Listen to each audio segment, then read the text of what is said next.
Hey everyone, welcome to the GrowthWorks Thoughts on Thursday.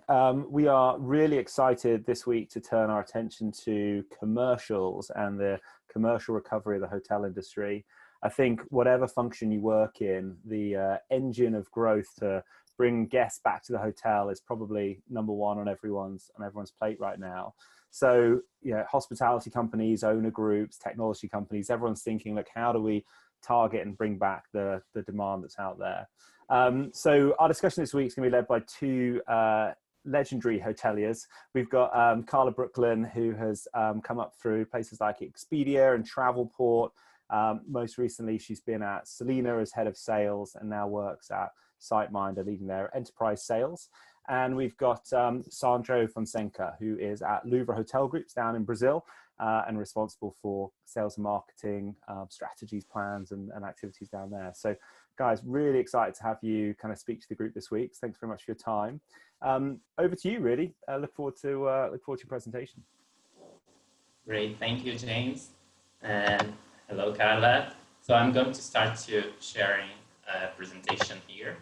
As James told, my name is Sandro. I'm head of sales and revenue at Louvre Hotels, and helping with this presentation, we have Karla. Karla, would you like to introduce yourself a little bit? Yeah, sure. Yeah, sure. Hi, guys. And James has pretty much done the introduction, so let's jump into it. Okay. Before we start this presentation, the idea here is to bring some insights of what we believe is going to help us improve performance now and the future. So bringing consistency. Starting now, we bring 3 topics that might help us identify the best opportunities and help us to create a strategy to increase revenue. The first topic is business mix. So what changed so far? Do we have new clients, new demands, same clients but different share? The second one is creative demand generation. So what should we pay attention to?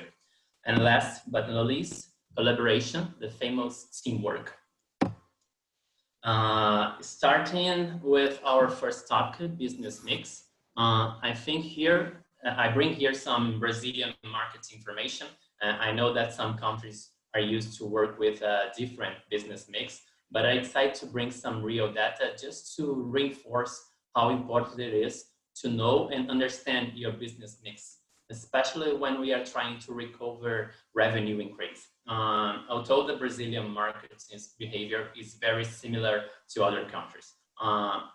What can I say so far is that here in Brazil, we have the demand concentrated in leisure and in some areas with offshore companies that never stop, even during the peak of demand of the pandemic. So therefore, our business mix changed, so our strategy changed as well. Based on the business mix, we were able to create a new strategy or even reinforce what we are already doing. So helping your hotel improve performance, sometimes you have to retarget, focusing on new clients because you have more availability, new opportunities. For example, if leisure demand is returning first, as we can see here in Brazil, it is a good time to think about improve and better have a better reservation from your own website. So just to share some ideas, for tour operator here in Brazil, we are offering a special deal like length of stay discount, an aggressive discount when the guest books the hotel and the flight together, or even a car. So our public rate is not affected, and our value for money is also not impacted.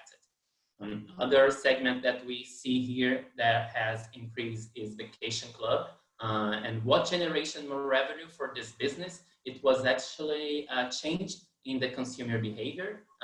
If you live in Rio, for example, you used to book a hotel in Northeast or even other regions. But right now, when you look for flights, it's really expensive. So what we did, we offer our local hotels for this kind of guests. So if you live in Rio, you can stay in Rio, or even in closer cities like São Paulo, so you can do by car. And when we talk about direct web, we create a series of exclusive promos in our site, such as early booking, like 30% off and 30 days advanced, stay 4 and pay 3, and even advanced purchase.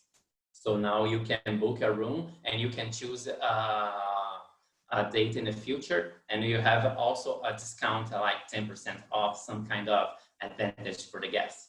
So the main point here, as far as segmentation and business mix go, I think we will have to be more analytical and smarter about it. Corporate segment plays a major role in the hotel's profitability, even in tourist destinations such as Rio. So any segment with that much share needs to be sub-segmented. It will be crucial to identify what industry each one of them belongs. So oil and gas, banks, medical, education, whatever. What industry is producing a lot right now or not producing at all? We need to be able to identify and accommodate each of them. So this is basically what I bring here. Karla, do you want to add something? Yeah, I think the most interesting point here, and we actually discussed it yesterday, didn't we, Sandro, is that there are some hotels still, even in the current environment and over the last 3 or 4 months, that have still been successful at retaining occupancy and rate. And that's all come down to them safeguarding their occupancy through certain segments. So I think the takeaway from the discussion we had was it's not good enough any longer to just have a standardized business mix. A business mix like this, for example, is great to compare against your competitors or to look at how you compare against the rest of the industry. But the reality is you have to go much granular and really start to hyper segment out this business mix to really understand how you can safeguard your strategy moving forward.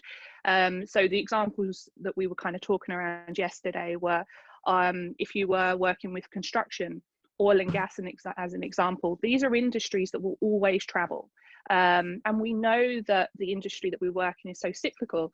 Every 6-8 years, we're going to go through another struggle. So what are those segments that you can rely on, that you can bank, that can become your kind of hygiene factors for your business, that you can then yield on top of?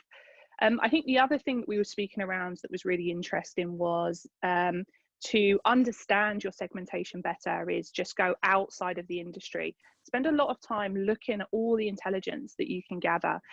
Don't just go to the usual kind of SDR reports and the OTA insights. Now look at your tourist board, your passenger numbers coming in, and also look outside of the industry. Look at the economy, look at the macro environment. Stop kind of just looking at yourself against your own metrics and your competitors, and take a much wider lens at what's happening.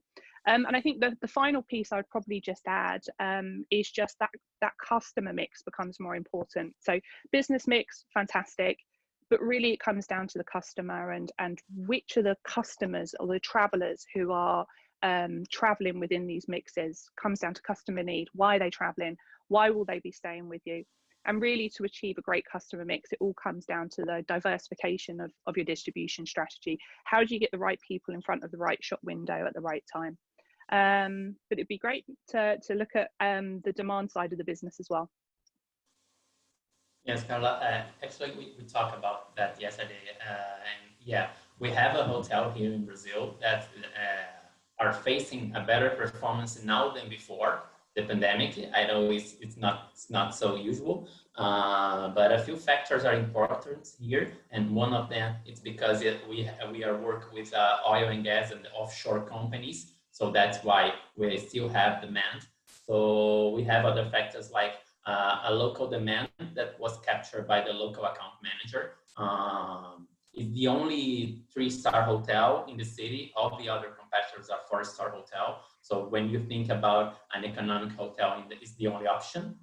And it is a B2B hotel. So when we are focused on corporate clients, but in this case, we were more specific and talk about offshore clients. So what we did here, it was like digging deeper in our business mix and not analyze only the corporate, but what kind of corporate we are talking about. And in this case, it was oil and gas business. And another point that was important for this kind of performance, it was again, the consumer behavior has changed.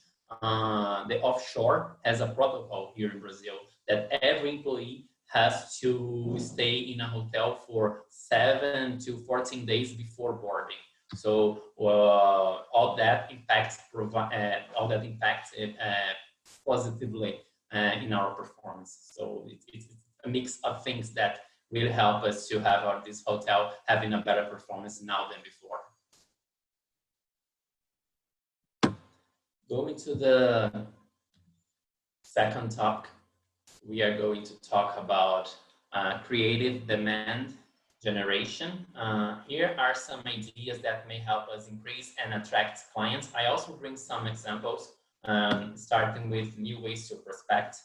In times like this, everybody's focused on technology and to avoid contact and to optimize time. But we cannot forget that we are talking with people in the other side. So we say that tech is going to rule the world, and maybe it's true, but what is going to be the differential when we talk about sales? We can humanize the approach, we can personalize even more with tech. We have so much data to help us with that, to this personalization. And what we did here last week, we did a YouTube live for all TMC, and the intention of this live is to keep in touch with our clients, but the results was better than what was expected. After that live, we received so many contacts, wanting to know more about hotel reopening, what we are doing to keep our guests safer, and also future reservations.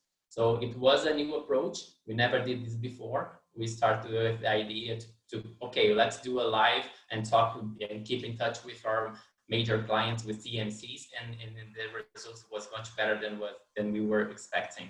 Other point here is retarget, new demand. So a new consumer behavior is happening right now in front of us. So we must pay attention to it and seek opportunities. Also new demand, some clients that used to stay with our competitors, secondary ones sometimes, might now be considering us as a potential hotel. A new segment that we are working is delivery, which increases food and beverage revenue for all the hotel at this point. So we are not able to have all the guests that we used to have in the past. So we start doing delivery with our restaurants, and it's increased food and beverage revenue. Other point is primary marketing. We used to focus on global marketing, and sometimes we just don't work our primary marketing properly. And I know now it's time to look for them again. Short trips are trending right now, so we should look into that and come up with strategies to turn this new demand into revenue. Today, we can identify our guest origin, so we can tell if they are coming from different areas or from our primary marketing. And that's a key information to drive demand, and consequently maximizing revenue and applying targeting the right market. Here in Brazil, we have another example. We have local industry, and they still have their offices closed, but the production in their factories didn't stop. So we are having demanding for meeting rooms converted in offices. Perhaps it is a new way to use our meeting rooms since we don't have any event demand in the near future. When we talk about sales team, of course, it is a way to generate demand more than ever, because we are talking about prospects. But what we did here, since our primary marketing is one of the major responsible to the comeback, we bring back our sales team in our hotels, even part-time, but it was something that helped us to increase revenue, especially with this local demand returning first. So we were able to contact this industry and convert our meeting rooms. We are able to contact the offshore company and to have the deal that is bringing more revenue and better performance for one of our hotels. And other point is safety. Sales must have all the info about hotel safety and health measures. This is not a differential anymore, but a mandatory thing. So better you communicate, that better is the results. Revenue has to have this information in the tip of the tongue. So when the guests and the clients ask about the safety, we have to know what we are doing at hotel level to keep their guests safe. In this area, hotels in Brazil are working with partnership to reinforce our commitment in safety for our guests.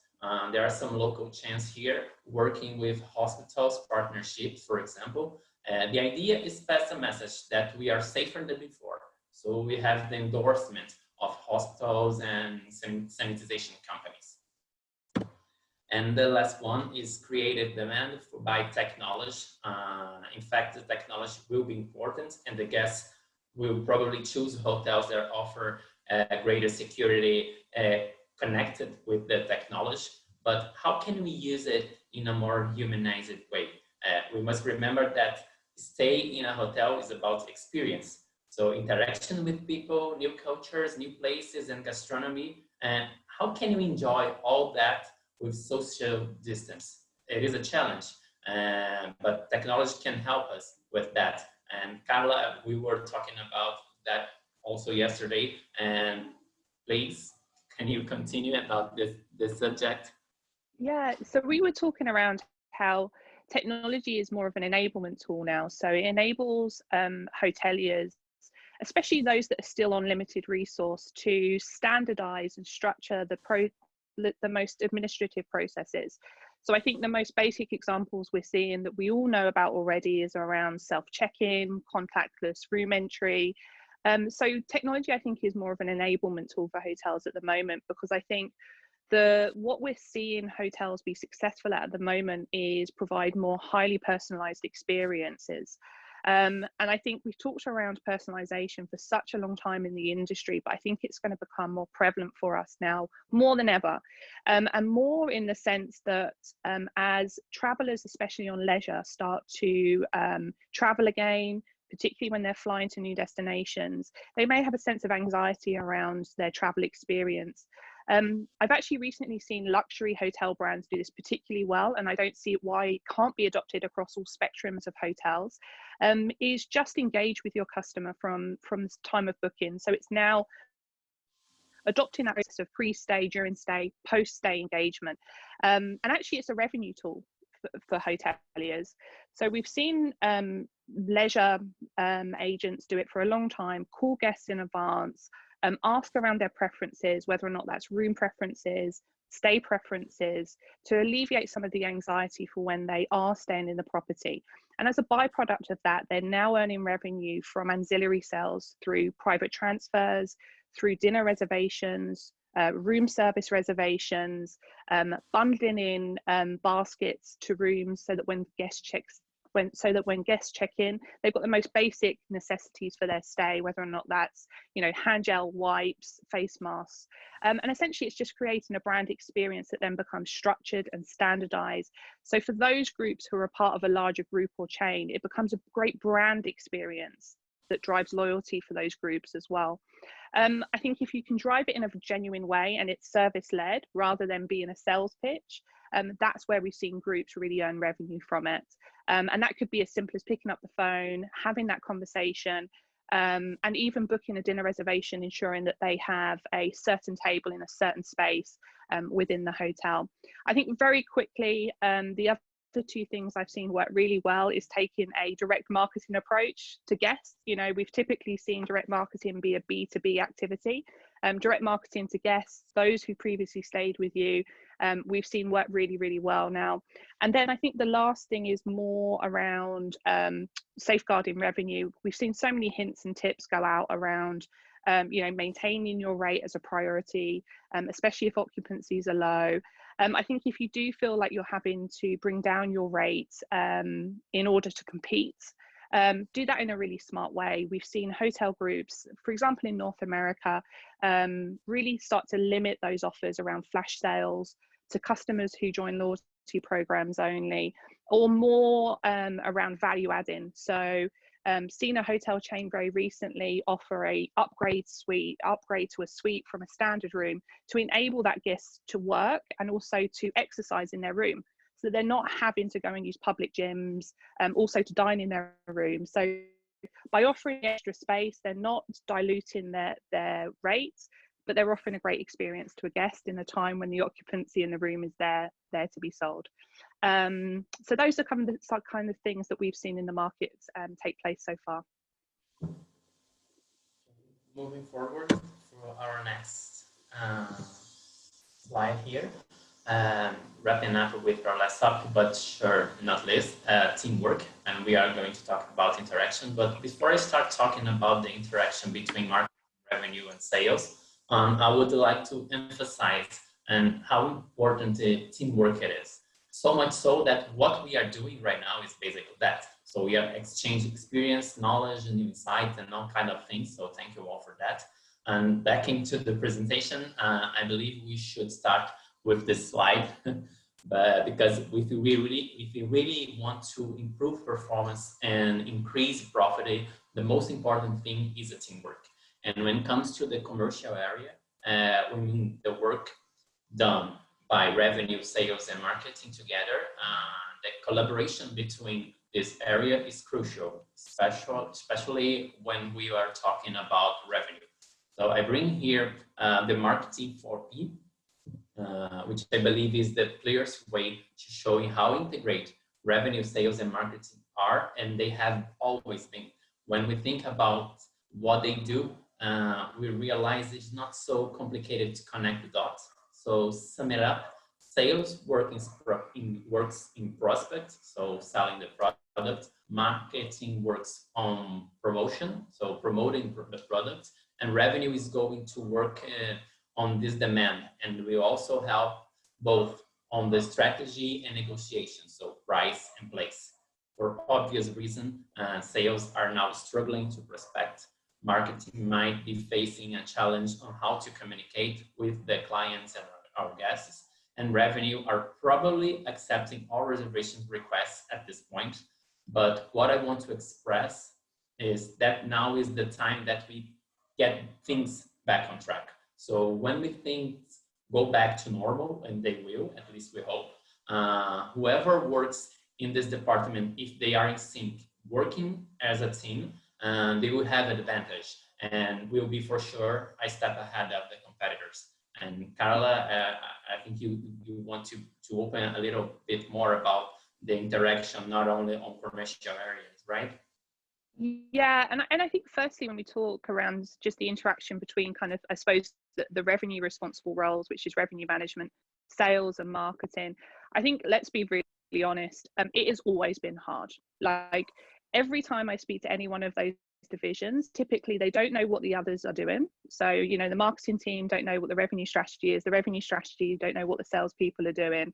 And I think that lack of awareness and understanding of roles has always made collaboration hard.